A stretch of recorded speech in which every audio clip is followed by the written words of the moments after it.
യഹോവേ, നീ എന്നെ ശോധന ചെയ്തു, എന്നീരിപ്പും നിൽപ്പും നീ അറിയുന്നു. എൻ ചിന്തനകൾ മുൻപേ നീ ഗ്രഹിക്കുന്നു, എൻ നടപ്പും കിടപ്പും നീ അറിയുന്നു. യഹോവേ, നീ എന്നെ ശോധന ചെയ്തു, എന്നീരിപ്പും നിൽപ്പും നീ അറിയുന്നു.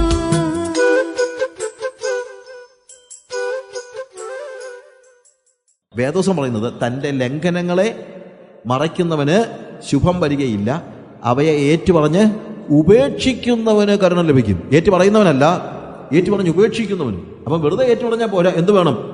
ഉപേക്ഷിക്കണം. ഏറ്റുപറഞ്ഞ് ഉപേക്ഷിക്കുന്നവന് കരുണ ലഭിക്കും. അപ്പോൾ പ്രത്യക്ഷമായ പാപങ്ങൾ നമ്മുടെ പ്രാർത്ഥനയ്ക്ക് ഉത്തരം കിട്ടാതിരിക്കാനുള്ള കാരണമാണ് എന്നാണ് ഇവിടെ കാണുന്നത്. നമ്മുടെ സഭയിലെ വ്യക്തികൾ വ്യക്തിപരമായിട്ടാണെങ്കിൽ അല്ലെങ്കിൽ ആരോടെങ്കിലും നമ്മളൊരു തെറ്റ് ചെയ്തിട്ടുണ്ടെങ്കിൽ ആ തെറ്റ് പ്രത്യക്ഷത്തിൽ തന്നെ ഏറ്റുപറഞ്ഞ് ഉപേക്ഷിക്കേണ്ടത് ആവശ്യമാണ്. രണ്ടാമത് നമ്മൾ പറഞ്ഞ എന്താണ്? പ്രത്യക്ഷമായ പാപമല്ല, പിന്നെ എന്താ? സിൻസ് ഓഫ് അവർ ഹാർട്ട്, നമ്മുടെ ഹൃദയത്തിൻ്റെ പാപങ്ങൾ. ശുദ്ധീകരിക്കപ്പെട്ട ഒരു ഹൃദയത്തിൻ്റെ പ്രാർത്ഥന മാത്രമേ ദൈവം ശ്രദ്ധിക്കത്തുള്ളൂ. 66-ാം സങ്കീർത്തനം അതിൻ്റെ 18-ാം വാക്യം, ഞാൻ എൻ്റെ ഹൃദയത്തിൽ അകൃത്യം കരുതിയിരുന്നെങ്കിൽ കർത്താവ് കേൾക്കയില്ലായിരുന്നു. അപ്പോൾ ഞാൻ പുറത്ത് അകൃത്യമൊന്നും പ്രത്യക്ഷത്തിൽ നടന്നില്ല, പക്ഷേ ഹൃദയത്തിന് എന്തായി? അകൃത്യം കരുതിയിരുന്നു. എൻ്റെ ഹൃദയത്തിൻ്റെ പാപങ്ങൾ മനസ്സിൽ വെച്ചുകൊണ്ടിരുന്നാൽ, എൻ്റെ ഹൃദയത്തിൽ വെച്ചുകൊണ്ടിരുന്നാൽ കർത്താവ് എൻ്റെ പ്രാർത്ഥന കേൾക്കയില്ല. നല്ലൊരു ശതമാനം ആളുകൾ എന്ന് പറഞ്ഞു കഴിഞ്ഞാൽ വിശ്വാസികളും പ്രത്യക്ഷത്തിൽ പാപം ചെയ്യുന്നതിന് അല്പമൊക്കെ മടിയുണ്ടെങ്കിലും ഹൃദയത്തിലെ പാപത്തെക്കുറിച്ച് ഒരു മാനസാന്തരമില്ലാത്തവരാണ്. ഹൃദയത്തിൻ്റെ ഉള്ളിൽ നമ്മുടെ പാപങ്ങൾ, അതിൻ്റെ പ്രോബ്ലം എന്താണെന്ന് വെച്ച് കഴിഞ്ഞാൽ നമ്മുടെ ഹൃദയത്തിൽ ആ പാപം ഉണ്ടെന്നുള്ളത് നമ്മൾ അറിയുന്ന പോലുമില്ല. അതൊരു പാപമാണെന്ന് പോലും നമ്മൾ പലപ്പോഴും ചിന്തിക്കുന്നില്ല. മറ്റുള്ളവരോടുള്ള അസൂയയും പകയും പിണക്കവും എല്ലാം ഹൃദയത്തിൽ വെച്ചുകൊണ്ട് നമ്മൾ പ്രാർത്ഥിക്കും. ഹൃദയത്തിൽ അസൂയ വെക്കുന്നത് പാപമാണ്, ഹൃദയത്തിൽ പക വയ്ക്കുന്നത് പാപമാണ്, മറ്റുള്ളവരെ സ്നേഹിക്കാതിരിക്കുന്നത് പാപമാണ്. അങ്ങനെ ഹൃദയത്തിൽ പാപം കരുതുന്നവരാണ് നല്ലൊരു ശതമാനം ആളുകളും. ദൈവസന്നിധി പ്രാർത്ഥിക്കാനിരിക്കുന്നതിന് മുമ്പ് എൻ്റെ പാപങ്ങളെ ഞാൻ ഒഴിച്ചു കളയേണ്ടതുണ്ട്. എപ്പോൾ ദൈവസന്നിധിയിൽ ഇരുന്നാലും ഒരു 10 മിനിറ്റ് കർത്താവിൻ്റെ വെളിച്ചത്തിൽ നമ്മളെ തന്നെ ഒന്ന് കാണാനായിട്ട് പരിശ്രമിക്കണം. നമ്മൾ ഈ സ്വയനീതിയിൽ നിന്നുകൊണ്ട് നമ്മളെ നോക്കിയാൽ പോരാ, ശോധന ചെയ്യാനായിട്ട് ദൈവത്തെ അനുവദിക്കണം. എൻ്റെ ഹൃദയത്തിൻ്റെ പാപങ്ങൾ എന്നോട് തന്നെ എനിക്കറിയാം, പക്ഷെ ഞാനൊന്ന് ശോധന ചെയ്യാത്തതുകൊണ്ടാണ് പലപ്പോഴും ഈ കാര്യം മനസ്സിലാക്കാത്തത്. മറ്റുള്ളവരൊരു പക്ഷേ മനസ്സിലാക്കത്തില്ല. മറ്റുള്ളവരൊരു പക്ഷേ എന്നെ കൂടുതൽ നല്ലവനായിട്ടേ ചിന്തിക്കത്തുള്ളൂ. ചിലപ്പം മറ്റുള്ളവരെ കാണിക്കാൻ വേണ്ടി ആയിരിക്കും ഞാൻ പല കാര്യങ്ങളും പുറമേ ചെയ്യുന്നത്. അകമേ എൻ്റെ ഹൃദയത്തിൻ്റെ ഉള്ളിലെ പാപം തീർച്ചയായിട്ടും ദൈവം നമ്മുടെ എൻ്റെ പ്രാർത്ഥന കേൾക്കത്തില്ല. ദാവീദിൻ്റെ കാര്യത്തിൽ തന്നെ നമുക്കറിയാമല്ലോ. ദാവീദ് ബത്ശേബയുമായിട്ട് ബന്ധപ്പെട്ടു, അവൻ പാപം ചെയ്തു. അത് ഒരു പക്ഷേ അധികം ആൾക്കാർ അറിഞ്ഞു കാണത്തില്ലെന്ന് പറയുന്നത് അറിയുന്നവരുണ്ടായിരിക്കാം, പക്ഷേ പൊതുവേ ആൾക്കാർ അറിഞ്ഞില്ല. അതിനുശേഷം ഊരിയാവ് മരിച്ചു കഴിഞ്ഞപ്പോൾ ദാവീദ് ഒരു മഹാപ്രവൃത്തി ചെയ്തെന്നറിയാമോ? തൻ്റെ പട്ടാളത്തിലെ ഒരു പട്ടാളക്കാരൻ മരിച്ചപ്പോൾ അവൻ്റെ വിധവയായ ഭാര്യയെ പട്ടമഹിഷിയായിട്ട് തിരഞ്ഞെടുത്തു. അപ്പോൾ നാട്ടുകാരൊക്കെ ദാവീദിനെ കുറിച്ച് പറയുന്നത്, എന്തോരും ധന്യനായ ഒരു മനുഷ്യനാണ്, ഇതുപോലെ തൻ്റെ സ്വന്തം പട്ടാളക്കാരെ സ്നേഹിക്കുന്നത്. അവൻ്റെ ഊരിയാവ് മരിച്ചു കഴിഞ്ഞപ്പോഴത്തേക്ക് അവൻ്റെ ഭാര്യയെ കണ്ടില്ലേ, അവൻ സ്വന്തം ഭാര്യയായിട്ടെടുത്തത് എത്ര മഹത്തായ ഒരു പ്രവൃത്തിയായിട്ടായിരിക്കും. ഒരുപക്ഷെ അതൊക്കെ പറയാനായിട്ട് ആൾക്കാർ പാട്ടും പാടി നടക്കാനും ആൾ കാണും. അപ്പോൾ ജനങ്ങളുടെ മുമ്പിലുള്ള ഇമേജ് എന്താണ്? തൻ്റെ പട്ടാളക്കാരോട് വളരെയേറെ കരുണയുള്ളവനായ ഒരു വ്യക്തി എന്ന നിലയിലായിരിക്കും. പക്ഷെ അവൻ്റെ ഹൃദയത്തിൽ അവൻ അകൃത്യം ചെയ്തു. ഹൃദയത്തിൽ തന്നെയല്ല, പുറത്തും ചെയ്തു. പക്ഷേ ജനങ്ങൾ അറിയാത്ത നിലയിൽ അവൻ ഹൃദയത്തിൽ അകൃത്യം ചെയ്തു. ദൈവം നാഥാൻ പ്രവാചകനെ അവൻ്റെ അടുക്കൽ പറഞ്ഞു വിട്ടിട്ട് പറയുന്ന കാര്യം, ആ മനുഷ്യൻ നീ പാപം ചെയ്തു, നീയാണ് പാപം ചെയ്തത്. ദൈവം ഒരിക്കലും വിട്ടുകളയത്തില്ല. ദൈവം അവൻ്റെ പ്രാർത്ഥന കേൾക്കത്തുമില്ല. നമ്മുടെ ജീവിതത്തിൽ എത്രയോ പ്രാവശ്യം ഇതുപോലെ അകൃത്യം കരുതുന്ന ഒരു സ്റ്റേജ് ഉണ്ട്. ഒരുപക്ഷെ ഇതുപോലുള്ള കാര്യങ്ങളൊന്നും ആയിരിക്കത്തില്ല, ചില്ലറ കാര്യങ്ങളായിരിക്കും. ചില്ലറ കാര്യമായതുകൊണ്ട് പ്രശ്നമില്ലാതില്ല. ഞാൻ ഉദാഹരണമായിട്ട് പറയാറുള്ള ഒരു കാര്യമുണ്ട്. ഞങ്ങളുടെ സഭയിൽ ഒരു കമ്മിറ്റി ഉണ്ടെന്നിരിക്കട്ടെ. ഞങ്ങളുടെ സഭയിൽ കമ്മിറ്റി ഒന്നുമില്ല. കമ്മിറ്റി ഉണ്ടെങ്കിൽ 2 പക്ഷം ഷുവറാ, അതിന് സംശയമൊന്നുമില്ല. അപ്പോൾ 2 പക്ഷത്തിൽ ഞാൻ സഭയുടെ സെക്രട്ടറി ആണെന്നും ഇരിക്കട്ടെ. ദൈവകൃപയാൽ ഇന്ന് വരെ ഞാനൊരു സഭയുടെ സെക്രട്ടറി ആയിട്ടില്ല, ഇനി ആകാൻ ആഗ്രഹവുമില്ല. കുറിയന്നൂരെ IPC ചർച്ചിൻ്റെ ലോക്കൽ മെമ്പർ എന്നതിനപ്പുറത്ത് എനിക്ക് സഭയുമായിട്ടൊരു ബന്ധവുമില്ല. ചാകുന്ന വരെ അങ്ങനെയൊക്കെ ആയിരിക്കണമെന്നാണ് എൻ്റെ ആഗ്രഹം. അതല്ലാതെ വേറെ ഒന്നും ആകാതിരിക്കാനായിട്ട് നിങ്ങൾ പ്രാർത്ഥിക്കുകയും വേണം. കാര്യം അതൊരു വീഴ്ചയായിട്ട് മാത്രമേ ഞാൻ കാണുന്നുള്ളൂ, അല്ല ഒരു വലിയ നന്മയായിട്ടൊന്നും ഞാൻ കാണുന്നില്ല. ഇനി ഇമാജിനറി ആയിട്ടുള്ളൊരു സിറ്റുവേഷനാണ്. ഞാൻ സഭയുടെ സെക്രട്ടറിയാണ്, എനിക്ക് ഇച്ചിരി പൈസയൊക്കെ ഉണ്ട്, സഭയിൽ 2 പക്ഷമുണ്ട്. അപ്പം ഞാൻ കമ്മിറ്റിയിൽ എന്തെങ്കിലും കാര്യം പറഞ്ഞു കഴിഞ്ഞാൽ പ്രതിപക്ഷത്തിലൊരുത്തനുണ്ട്. ഈ പ്രതിപക്ഷ നേതാവുണ്ടല്ലോ ഭയങ്കര പ്രശ്നം ഉണ്ടാക്കുന്നത്. ഞാൻ നന്മ പറഞ്ഞാലും തിന്മ പറഞ്ഞാലും ഞാൻ പറഞ്ഞതാണോ അവനെ എതിർത്തിരിക്കും. അങ്ങനെയാണല്ലോ പ്രതിപക്ഷത്തിൻ്റെ പ്രശ്നം. നന്മ പറയുന്ന തിന്മ പറയുന്നുള്ളതല്ല, ആര് പറയുന്നെന്നുള്ളതാണല്ലോ വിഷയം. അപ്പം എന്ത് സഭയിൽ കൊണ്ടുവന്നു കഴിഞ്ഞാലും ഉടനെ തന്നെ ഇവൻ എതിർക്കും. എനിക്കാണെങ്കിൽ അങ്ങ് മടുത്തിട്ട് ഒരു രക്ഷയില്ല. അങ്ങനെ ഇരിക്കെ ഇവൻ്റെ കൊച്ചിന് ഒരു പ്രതിസന്ധി ഉണ്ടായി, ഒരു അസുഖം ഉണ്ടായി. അവൻ്റെ ഡയഗ്നോസ് ചെയ്തപ്പോഴത്തേക്ക് പെട്ടെന്ന് ഒരു സർജറി വേണമെന്ന് പറഞ്ഞു. സർജറിക്ക് വേണ്ടി 40,000 രൂപ കെട്ടിവെക്കാൻ ഡോക്ടർ പറഞ്ഞു. 40,000 രൂപ പോയിട്ട് ഇവനെ ഒത്തിരി കഷ്ടപ്പെട്ടു. ഇവൻ പാവമാണ്, എനിക്കാണെങ്കിൽ പൈസ ഉണ്ട്, പക്ഷേ ഇവന് പൈസയും ഇല്ല. അവൻ അവിടുന്ന് ഇവിടുന്ന് എല്ലാം കൂടെ കടം വാങ്ങിച്ചു, ഇടം വാങ്ങിച്ചു, ഒടുവിൽ ഒരു പരിധി വരെ പരിശ്രമിച്ച് 30,000 രൂപ ഉണ്ടാക്കി. എന്നാലും എത്ര കെട്ടിവെക്കാനാണ് പറഞ്ഞത്? 40,000. 10,000 രൂപയുടെ വേണം, അതുകൂടെ കെട്ടിവെച്ചെങ്കിലേ ഓപ്പറേഷൻ നടക്കത്തുള്ളൂ. അപ്പോൾ ഇവൻ്റെ കൂട്ടുകാരെല്ലാം പറഞ്ഞു, എടാ നിൻ്റെ സഭയുടെ സെക്രട്ടറി ഉണ്ടല്ലോ, അയാളെ പൂത്ത കാശുണ്ട്, നീ ചെന്ന് അയാളോട് ചോദിയിരും. ഇവൻ ആദ്യം പറഞ്ഞത് എൻ്റെ കൊച്ചി ചത്താലും വേണ്ടില്ല, ഞാൻ എൻ്റെ കാശ് വാങ്ങിക്കത്തില്ലെന്ന്. പിന്നെ ആൾക്കാർ പറഞ്ഞു, എടാ അങ്ങനൊന്നും പറഞ്ഞിട്ട് കാര്യമൊന്നുമില്ല, ഇത് കുഞ്ഞിൻ്റെ ജീവനാണ്, നീ പോയെന്ന് ചോദിയില്ലേ. അപ്പോൾ അവൻ പിന്നെ തലയും ചൊറിഞ്ഞ് ഒരു രീതിയിൽ വന്ന് ഒരു ദിവസം എൻ്റെ വീടിൻ്റെ മുമ്പിൽ വന്നിട്ട് എൻ്റെ ഫ്രണ്ട് ഡോറിൽ വന്ന് ബെല്ലടിച്ച് കതക് തുറന്ന് ഞാൻ നോക്കിയപ്പോൾ പ്രതിപക്ഷ നേതാവ് മുന്നേ നിൽക്കുകയാണ്. എന്നത്തെയും പോലുള്ള ആ ധാർഷ്ട്യമൊന്നുമില്ല, ഒരു പാവമാണ് നിൽക്കുക. അപ്പം ഞാൻ ഇവനെന്തോ പറ്റി, ഇവനൊരു മുഖത്തൊരു വ്യത്യാസമൊക്കെ ഉണ്ടല്ലോ. ഞാൻ ചോദിച്ചു, ബ്രദറെ, ചുമ്മാ വിളിച്ച ബ്രദറെ എന്നൊക്കെ, അങ്ങനെയൊന്നും മനസ്സിലൊന്നും നോട്ടിട്ടൊന്നുമല്ല. ബ്രദറെ എന്തുകൊണ്ട് വിശേഷം? ഉടനെ പറഞ്ഞു, അത് സാറേ ഞാൻ വന്നത് കുഞ്ഞ് സുഖമില്ലാതെ ആശുപത്രിയിൽ. ഓ, മാത്തുക്കുട്ടി ബ്രദർ പറഞ്ഞായിരുന്നു സുഖമില്ലെന്ന്, ഞാൻ പ്രാർത്ഥിക്കുന്നുണ്ടായിരുന്നു കേട്ടോ. ചുമ്മാ പറഞ്ഞതാ, പറയുന്നതിന് എന്നാ കുഴപ്പം, പ്രാർത്ഥിക്കുന്നുണ്ടായിരുന്നു എന്നൊക്കെ. അപ്പം ഇദ്ദേഹം പറഞ്ഞ്, അത് സാറേ മറ്റൊന്നുമല്ല, കുഞ്ഞിനൊരു സർജറി വേണം. ഓ, ഓപ്പറേഷൻ വേണോ? അത് സാറേ ഇപ്പം ഒരു 40,000 രൂപ നാളെ കെട്ടി വെക്കണമെന്ന് പറഞ്ഞാൽ ഞാൻ ഒത്തിരി പരിശ്രമിച്ച് നോക്കി, പക്ഷേ 30,000 രൂപ ഉണ്ടാക്കാൻ പറ്റിയുള്ളൂ. ഒരു 10,000 രൂപ ഉണ്ടെങ്കിൽ കിട്ടുമെന്നറിയാൻ വേണ്ടി ഞാൻ വന്നതാണ്. ഓ, അതാ കാര്യമല്ലേ? ആട്ടെ, ഓക്കെ ബ്രദർ, ഞാൻ തരാം. ഇങ്ങനെയുള്ള സന്ദർഭങ്ങളിലല്ലേ നമ്മൾ ദൈവമക്കൾ അന്യോന്യം സ്നേഹിക്കേണ്ടത്. ഞാൻ തരാം ബ്രദർ. ഞാൻ അകത്ത് പോയി 10,000 രൂപ എടുത്ത് കൊടുത്തു. ഇത് വാങ്ങിച്ചുകൊണ്ട് അവൻ്റെ കൂട്ടുകാരുടെ അടുത്ത് ചെന്നപ്പോഴത്തേക്ക് അവനെ ഇവർ പറയാത്ത പള്ളൊന്നുമില്ല. എടാ, നീ അയാളെക്കുറിച്ച് എന്തെല്ലാം വർത്തമാനമാണ് പറഞ്ഞത് കണ്ടോ, നിനക്കൊരു ആവശ്യം ഉണ്ടായിരുന്നപ്പോൾ അയാളെല്ലാം സഹായിച്ചുള്ളോ? എടാ, ഒരു കാര്യം മനസ്സിലാക്കണം, അയാൾ വർത്തമാനം പുറമേ പറയുമെങ്കിൽ ഹൃദയത്തിൽ അയാൾ വിശുദ്ധനാ, അല്ലെങ്കിൽ നിനക്ക് ഈ കാശ് തരുമോ? അപ്പോൾ അയാളും ചിന്തിച്ചു തുടങ്ങി, ശരിയായിരിക്കും, ഞാൻ ഇയാളെ ഇത്രയൊക്കെ വിഷമിപ്പിച്ചെങ്കിലും ഹൃദയത്തിലൊരു ശുദ്ധനായിരിക്കുമെന്ന് അയാളും പറയാൻ തുടങ്ങി. അപ്പോൾ ഞാൻ ഹൃദയശുദ്ധി ഉള്ളവനാണെന്ന് എല്ലാവരും മനസ്സിലാക്കി. എൻ്റെ ഹൃദയശുദ്ധി കൊണ്ടൊന്നും അല്ല ഞാൻ ഈ കാശ് കൊടുത്തത്. ഞാൻ കാശ് കൊടുത്തതിൻ്റെ കാര്യം 10,000 രൂപ അയാൾ തരട്ടെ, തന്നില്ലേ പോട്ടെ, 10,000 അല്ല പോകുള്ളൂ, എന്നാലും അടുത്ത കമ്മിറ്റിയിൽ ഇയാൾ മിണ്ടത്തില്ലല്ലോ എന്ന് വെച്ചാൽ ഞാൻ ഈ കാശ് കൊടുത്തത്. അപ്പോൾ അടുത്ത കമ്മിറ്റിയിൽ ഇവൻ്റെ നാവടയ്ക്കാനായിട്ടാണ് ഞാൻ കാശ് കൊടുത്തതെന്നുള്ളത് ജനങ്ങൾ ആരെങ്കിലും അറിഞ്ഞോ? ഇല്ല. എല്ലാവരും എന്നെക്കുറിച്ച് പറയുന്നത് ഞാൻ ഹൃദയശുദ്ധിയുള്ള ആളാണെന്നാണ്. പക്ഷെ ഞാൻ ഹൃദയശുദ്ധിയുള്ള ആളല്ല. ഞാൻ ഹൃദയത്തിൽ അകൃത്യം കരുതിയിട്ടുണ്ട്. കർത്താവ് എൻ്റെ പ്രാർത്ഥന കേൾക്കത്തില്ല. കർത്താവ് എൻ്റെ പ്രാർത്ഥന കേൾക്കത്തില്ല. ഞാൻ ഹൃദയത്തിൽ അകൃത്യം കരുതിയിരുന്നെങ്കിൽ കർത്താവ് എൻ്റെ പ്രാർത്ഥന കേൾക്കയില്ലായിരുന്നു. അപ്പോൾ പ്രത്യക്ഷത്തിലുള്ള പാപം നമ്മുടെ പ്രാർത്ഥനയ്ക്ക് ഒരു ഹിൻഡ്രൻസ് ആണ്. രണ്ടാമത്തേത് എന്താണ്? ഹൃദയത്തിലെ പാപം. ഇത് നമ്മുടെ എല്ലാം പ്രശ്നമാണ്. ഒരുപക്ഷേ നമ്മൾ ജനങ്ങളോട് അസൂയപ്പെട്ട് കെട്ടിപ്പിടിക്കുന്നുണ്ടായിരിക്കും, ബ്രദറെ എന്ന് വിളിക്കുന്നുണ്ടായിരിക്കും, പക്ഷെ അസൂയാണ് മനസ്സിൽ.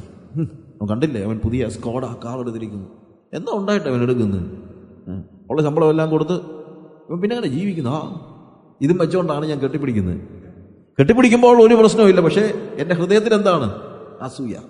എൻ്റെ ഹൃദയത്തിൽ അസൂയ, പക, പിണക്കം. പക്ഷെ കെട്ടിപ്പിടിക്കും, ചുമ്മനം കൊടുക്കും, എല്ലാം ചെയ്യും, കൈ കൊടുക്കും, ബ്രദറെ എന്ന് വിളിക്കും. കർത്താവ് എൻ്റെ പ്രാർത്ഥന കേൾക്കത്തില്ല. ഹല്ലേലൂയ. ഞാൻ ഹൃദയത്തിൽ അകൃത്യം കരുതിയിരുന്നെങ്കിൽ കർത്താവ് കേൾക്കയില്ലായിരുന്നു. എൻ്റെ പ്രത്യക്ഷ പാപം ഞാൻ പ്രത്യക്ഷത്തിൽ ഏറ്റു പറയണം, പക്ഷേ എൻ്റെ ഹൃദയത്തിൻ്റെ പാപം അത് എന്നെ തന്നെ വഞ്ചിക്കുന്ന ഒരു പാപമാണ്. ഞാൻ വളരെ ശ്രദ്ധാലുവായിരിക്കുന്നു. അടുത്തതായിട്ട് സങ്കീർത്തനം 26:2, യഹോവേ എന്നെ പരീക്ഷിച്ച് ശോധന ചെയ്യണമേ, എൻ്റെ ഹൃദയവും എൻ്റെ അന്തരംഗവും പരിശോധിക്കണമേ. എൻ്റെ ഹൃദയവും എൻ്റെ ഇന്നർ ബീയിങ്, എൻ്റെ ഹൃദയത്തിൻ്റെ അന്തർഭാഗത്തെ തന്നെ നീ ഒന്ന് ശോധന ചെയ്യണമേ. എന്തുകൊണ്ട് ശോധന ചെയ്യണം? കാര്യം പ്രത്യക്ഷത്തിലെ പാപം പാപമാണെന്നുള്ളത് എനിക്കും അറിയാം, മറ്റുള്ളവർക്കും അറിയാം. ഹൃദയത്തിൻ്റെ ഉള്ളിൽ ഞാൻ കരുതുന്ന പാപം പാപമാണെന്ന് മറ്റുള്ളവർക്ക് അറിയത്തില്ല, പക്ഷെ ആർക്കറിയാം? എനിക്കറിയാം. എന്നാൽ മൂന്നാമത്തെ പ്രശ്നം എന്താണെന്ന് ചോദിച്ചു കഴിഞ്ഞാൽ, എൻ്റെ ഹൃദയാന്തർഭാഗത്തിലെ പാപ ഇഷ്ടങ്ങൾ തെറ്റാണെന്നുള്ളത് ഞാൻ തന്നെ പലപ്പോഴും അറിയുന്നില്ല. ഞാൻ ചിന്തിക്കുന്നത് ഞാൻ വളരെ വിശുദ്ധനാണെന്ന്. നമ്മുടെയൊക്കെ പല ആളുകളും നമ്മളൊക്കെ പലപ്പോഴും ചിന്തിക്കുന്നത് ഐ ആം ഓൾ റൈറ്റ്. നമ്മുടെ അന്തർഭാഗത്തിൽ ഒളിഞ്ഞു കിടക്കുന്ന ചില ദോഷങ്ങൾ പലപ്പോഴും ആളുകൾ അറിയുന്നില്ല, നമ്മളും അറിയുന്നില്ല. പലപ്പോഴും ഉണ്ടാകുന്ന പ്രശ്നം അതാണ്. അത് കാലങ്ങൾ കൊണ്ട് ദൈവം വെളിപ്പെടുത്തിയാലേ പറ്റൂ. ദൈവം വെളിപ്പെടുത്തുമ്പോഴാണ് നമ്മൾ മനസ്സിലാക്കുക, അയ്യോ അത് പാപമായിരുന്നോ, അയ്യോ അങ്ങനെ പറയുന്നത് തെറ്റായിരുന്നോ, അങ്ങനെ ചിന്തിക്കുന്ന തെറ്റായിരുന്നോ. വിശ്വാസത്തിൽ നിന്ന് ഉത്ഭവിക്കാത്തതെല്ലാം പാപം, സ്നേഹമില്ലാതെ കാണിക്കുന്നതെല്ലാം പാപം. നമ്മൾ ആലോചിച്ച് നോക്കിയേ, നമ്മൾ എത്രയോ സന്ദർഭങ്ങളിൽ സ്നേഹത്തിൽ നിന്നല്ലാതെ ആളുകളുമായിട്ട് ഇടപെട്ടിട്ടുണ്ട്. നമ്മുടെ ഹൃദയത്തിൻ്റെ അന്തർഭാഗത്തിൽ നമ്മൾ പക കരുതി എൻവിയസ് ആയിട്ട് നമ്മൾ എന്തെല്ലാം കാര്യങ്ങൾ ചെയ്തിട്ടുണ്ട്. ആളാകാനുള്ള മോഹത്തോടുകൂടെ നമ്മൾ എന്തെല്ലാം കാര്യങ്ങൾ ചെയ്തിട്ടുണ്ട്. അത് തെറ്റാണെന്ന് നമുക്ക് ഒരിക്കലും തോന്നിയിട്ടില്ല. അതൊക്കെ ദൈവത്തിന് വേണ്ടി ചെയ്യുന്നതാണെന്ന് ഒരു പക്ഷേ നമ്മൾ ചിന്തിച്ചു കാണും. ഈ സഭാ രാഷ്ട്രീയത്തിലും ഇലക്ഷനിലും ഒക്കെ പോയിട്ടുള്ള ഈ പാർട്ടികളൊക്കെ ചിന്തിക്കുന്നത് അവരതൊക്കെ ദൈവത്തിന് വേണ്ടി ചെയ്യുകയാണെന്നാണ്. ചിലരൊക്കെ കള്ളത്തരമായിരിക്കും കാണിക്കുന്നത്. പക്ഷെ ചില പാവങ്ങളുണ്ട്, ഇത് ദൈവത്തിന് വേണ്ടി അല്ലെന്നും അവരുടെ സ്വാർത്ഥ മോഹങ്ങളും ലക്ഷ്യങ്ങളുമാണ് ഇതിൻ്റെ പിന്നിലുള്ളതെന്നും അവർ തന്നെ അറിയുന്നില്ല. കപടഭക്തന്റെ ഒരു വലിയ പ്രത്യേകത, അവൻ കാപട്യം കാണിക്കുകയാണെന്നുള്ളത് അവന് അറിയാം. പക്ഷെ ഇവിടെ മൂന്നാമത് പറഞ്ഞ ഈ പാപത്തിന്റെ പ്രശ്നം, അവൻ പാപിയാണെന്നുള്ളത് അവന് തന്നെ അറിയത്തില്ല. യാക്കോബിൻ ലേഖനം 1-ാം അധ്യായം 27 മുതലുള്ള വാക്യങ്ങൾ വായിക്കുമ്പോൾ, ഞാൻ വായിക്കാൻ വേണ്ടിയല്ല, അവിടെ പറയുന്ന വേറൊരു ഭാഗമാണ് അവിടെ പറയുന്നത്. ഒരുവൻ തൻ്റെ നാവിന് കടിഞ്ഞാണിടാതെ താൻ ഭക്തനെന്ന് നിരൂപിച്ചാൽ അവൻ്റെ ഭക്തി വ്യർത്ഥമത്രേ. നിരൂപിച്ചാൽ എന്ന് പറഞ്ഞു കഴിഞ്ഞാൽ അവൻ കപടഭക്തനല്ല, അവൻ ചിന്തിക്കുന്നത് അവൻ ഭക്തനാണെന്നാണ്. അവൻ ഭക്തനല്ല എന്നുള്ളത് അവന് തന്നെ അറിയത്തില്ല. ഇതേപോലെ നമ്മുടെ ജീവിതത്തിൽ അന്തർഭാഗത്തിൽ ഒളിഞ്ഞു കിടക്കുന്ന അനേക പാപങ്ങൾ നമുക്കുണ്ടായിട്ടും നമ്മൾ ഭക്തരാണെന്നുള്ള ചിന്തയോടുകൂടെ നമ്മൾ മുന്നേറുന്നതായി നമുക്ക് മനസ്സിലാക്കാൻ കഴിയും. അതെപ്പോഴേ മനസ്സിലാകത്തുള്ളൂ, ദൈവം അത് വെളിപ്പെടുത്തുമ്പോൾ. അതുകൊണ്ടാണ് സങ്കീർത്തനക്കാരൻ ആ ഭാഗം ഒന്നുകൂടെ വായിക്കും. യഹോവേ, നീ എന്നെ പരീക്ഷിച്ചോദന ചെയ്യണമേ, എൻ്റെ അന്തരംഗവും എൻ്റെ ഹൃദയവും ഒന്ന് പരിശോധിക്കുക. കർത്താവേ, എൻ്റെ ആഴത്തിൽ എനിക്ക് സ്നേഹമില്ലെങ്കിൽ അതെന്നെ ഒന്ന് പറഞ്ഞ് മനസ്സിലാക്കണേ. എൻ്റെ ആഴത്തിൽ എൻ്റെ സഹോദരിയോട് എനിക്ക് അസൂയ ഉണ്ടെങ്കിൽ നീ അതൊന്ന് ശോധന ചെയ്യണമേ കർത്താവേ. ഒരുപക്ഷെ ഞാൻ ആ ഇടപെടുന്നതൊക്കെ എൻ്റെ അസൂയയിൽ നിന്ന് ആണെങ്കിൽ അതൊന്ന് ശോധന ചെയ്യണമേ. അസൂയ തന്നെ പാവമാണെന്ന് നമുക്കറിയത്തില്ലല്ലോ, അല്ലേ? ഞാൻ ഒരു പാസ്റ്ററുമായിട്ട് സംസാരിച്ചിട്ടുണ്ടെന്ന് കൂട്ടത്തിൽ അദ്ദേഹത്തിൻ്റെ നോട്ടത്തിൽ വളരെ വിശുദ്ധമായ ഒരു സഭയിലെ പാസ്റ്ററാണ്. അദ്ദേഹം പറഞ്ഞു, സജു, ഞാൻ ഇന്ന സഭയിൽ നിന്നപ്പോൾ വിശുദ്ധ ജീവിതം സാധ്യമാണെന്ന് ആരും എന്നെ പഠിപ്പിച്ചില്ല. പക്ഷേ ഈ സഭയിൽ വന്നപ്പോഴാണ് വിശുദ്ധ ജീവിതം സാധ്യമാണെന്ന് എന്നെ ഞാൻ പഠിച്ചത്. ഒരു പാസ്റ്ററാണ്.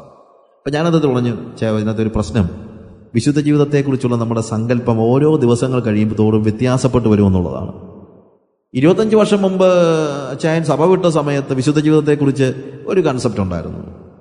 പാപങ്ങളുടെ ലിസ്റ്റ് എഴുതാൻ പറഞ്ഞു കഴിഞ്ഞാൽ നമ്മൾ എഴുതുന്ന പാപങ്ങളുടെ ലിസ്റ്റൊക്കെ ഒരു നമ്പറുണ്ടായിരുന്നു, കുറച്ച് നമ്പർ. അതൊക്കെ ഒഴിവാക്കാനേ ഈ സഭക്കാർ പഠിപ്പിച്ചുള്ളൂ. പക്ഷേ ദൈവസന്നിധിയിൽ ദൈവം നമ്മുടെ ഹൃദയം ശോധന ചെയ്യുമ്പോൾ എൻ്റെ പാപങ്ങളുടെ ലിസ്റ്റ് നീണ്ടു പോകുകയാണ്. 5 വർഷം മുമ്പ് പാപത്തിൻ്റെ ഒരു ലിസ്റ്റ് എഴുതാൻ പറഞ്ഞാൽ എൻ്റെ മനസ്സിൻ്റെ 7 അയൽവക്കത്ത് പോലും വരാത്ത കാര്യങ്ങൾ ഇന്ന് പാപത്തിൻ്റെ ലിസ്റ്റ് എഴുതാൻ പറഞ്ഞാൽ ഞാൻ പ്രയോറിറ്റി ലിസ്റ്റിൽ 1ാമത് എഴുതുന്നതായിരിക്കും. അതാണ് ദൈവം ശോധന ചെയ്യുമ്പോഴുണ്ടാകുന്ന വ്യത്യാസം. നമുക്ക് പാപബോധം കൂടുതലുണ്ടാകുന്നത് നമ്മൾ രക്ഷിക്കപ്പെട്ടു വരുന്ന ആദ്യത്തെ ദിവസത്തിലല്ല. നമുക്ക് പാപബോധം കൂടുതലുണ്ടാകുന്നത് ദൈവത്തോട് നമ്മൾ കൂടുതൽ അടുക്കുമ്പോഴാണ്. കാര്യം, അവൻ്റെ പ്രകാശത്തിൽ അവൻ ശോധന ചെയ്യുമ്പോൾ, അവൻ്റെ പ്രകാശത്തിൽ നമ്മളവനെ കാണുമ്പോൾ മാത്രമേ നമ്മുടെ പാപത്തെക്കുറിച്ച് നമ്മൾ അറിയുന്നുള്ളൂ. അല്ലെങ്കിൽ എനിക്ക് ഒരു ഉദാഹരണം പറഞ്ഞു കഴിഞ്ഞാൽ, എൻ്റെ മോൾക്ക് ഫസ്റ്റ് റാങ്ക് കിട്ടണമെന്ന് എനിക്കുണ്ട് എന്നിരിക്കട്ടെ. എൻ്റെ പിള്ളേർക്കൊന്നും ഫസ്റ്റ് റാങ്ക് ഒന്നും വേണ്ട. പക്ഷേ ഞാൻ പറഞ്ഞത്, എൻ്റെ മോൾക്ക് ഫസ്റ്റ് റാങ്ക് കിട്ടണമെന്നുണ്ടെന്ന് എനിക്കിരിക്കട്ടെ. എൻ്റെ മോൾ പക്ഷേ ഫസ്റ്റ് റാങ്ക് അല്ല, അവൾക്ക് 3rd റാങ്കാണ്. അങ്ങനെ ഇരിക്കെ അവൾ കോമ്പീറ്റ് ചെയ്യുന്ന ഒരു പെങ്കൊച്ചുണ്ട് എന്നും ഇരിക്കട്ടെ. ഇതൊന്നും ഞങ്ങളുടെ ജീവിതത്തിൽ പ്രായോഗികമല്ല. എന്താണെന്ന് വെച്ച് കഴിഞ്ഞാൽ, ഞങ്ങളുടെ വീട്ടിൽ ഈ റാങ്ക് മറ്റുള്ള കാര്യങ്ങളോ ഒരു അക്ഷരം പോലും മിണ്ടുന്ന വീടല്ല, പോട്ടെ. അങ്ങനെ ഇരിക്കെ ആ പെൺകൊച്ചിനൊരു പനി വന്നു, പരീക്ഷ എഴുതാൻ പറ്റിയില്ലെന്ന് വെച്ചു. ഞാൻ ഒരു ചെറിയ ഉദാഹരണം പറഞ്ഞാണ്. എൻ്റെ കൊച്ചിന് സെക്കൻഡ് റാങ്കാണ്. ഫസ്റ്റ് റാങ്ക് കിട്ടുന്ന ഒരു കൊച്ചുണ്ട്. ആ കൊച്ചിനൊരു പനി വന്നപ്പോൾ അവൾക്ക് പരീക്ഷ എഴുതാൻ പറ്റിയില്ല. പ്രത്യക്ഷത്തിൽ ഒന്നുമില്ലെങ്കിലും എൻ്റെ മനസ്സിൻ്റെ ഉള്ളിൽ ഇപ്രാവശ്യം മിക്കവാറും എൻ്റെ മോക്ക് ഫസ്റ്റ് റാങ്ക് കിട്ടുമായിരിക്കും എന്ന് ചിന്തിക്കാതിരിക്കത്തൊന്നുമില്ല. അങ്ങനെ പോലും ചിന്തിക്കാത്ത രീതിയിലുള്ള വലിയ വിശുദ്ധന്മാരൊന്നും അല്ല നമ്മൾ. അങ്ങനെ ചിന്തിച്ചാൽ പാപങ്ങളുടെ ഏറ്റവും മുകളിൽ എഴുതാൻ പറ്റുന്ന ഒരു ലിസ്റ്റാണ്. മറ്റൊരാളുടെ നഷ്ടത്തിൽ എനിക്ക് ലാഭമുണ്ടാക്കണമെന്ന് ചിന്തിക്കുന്നതിനോളം വലിയ ഒരു പാതകം വാസ്തവത്തിലില്ല.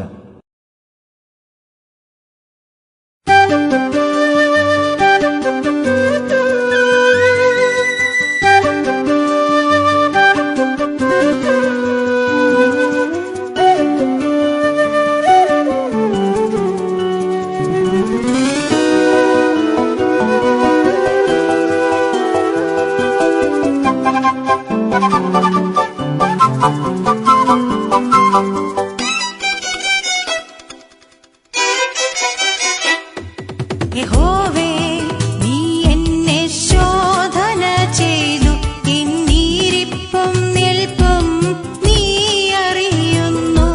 യഹോവേ, നീ എന്നെ ശോധന ചെയ്തു, എന്നീരിപ്പും നിൽപ്പും നീ അറിയുന്നു. എൻ ചിന്തനകൾ മുൻപേ നീ ഗ്രഹിക്കുന്നു, എൻ നടപ്പും കിടപ്പും നീ അറിയുന്നു. എൻ ചിന്തനകൾ മുൻപേ നീ ഗ്രഹിക്കുന്നു, എൻ നടപ്പും കിടപ്പും നീ അറിയുന്നു. യഹോവേ, നീ എന്നെ ശോധന ചെയ്തു, എന്നീരിപ്പും നിൽപ്പും നീ അറിയുന്നു. യഹോവേ, നീ എന്നെ ശോധന ചെയ്തു, എന്നീരിപ്പും നിൽപ്പും നീ അറിയുന്നു.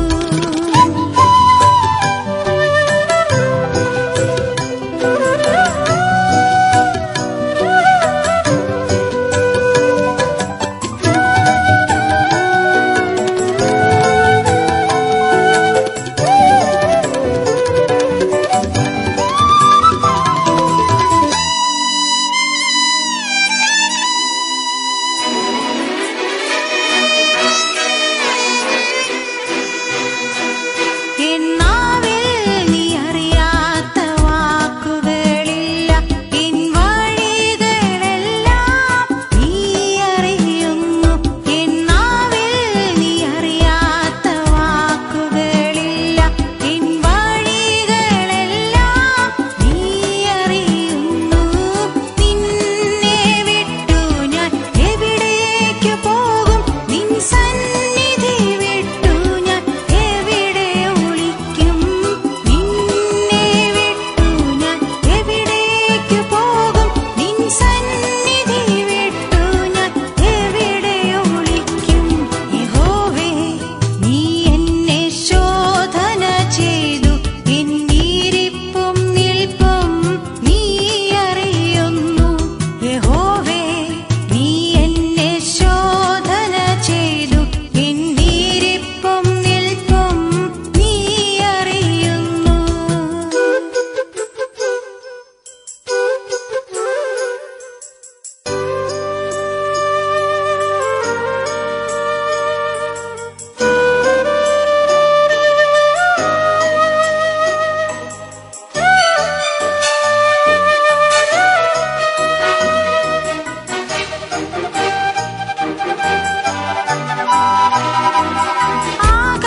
ആകാശവിതാനത്തിൽ പറന്നുയർന്നാലും, ആഴിതൻ നടുവിൽ ഞാൻ ചരിച്ചാലും, ആകാശവിതാനത്തിൽ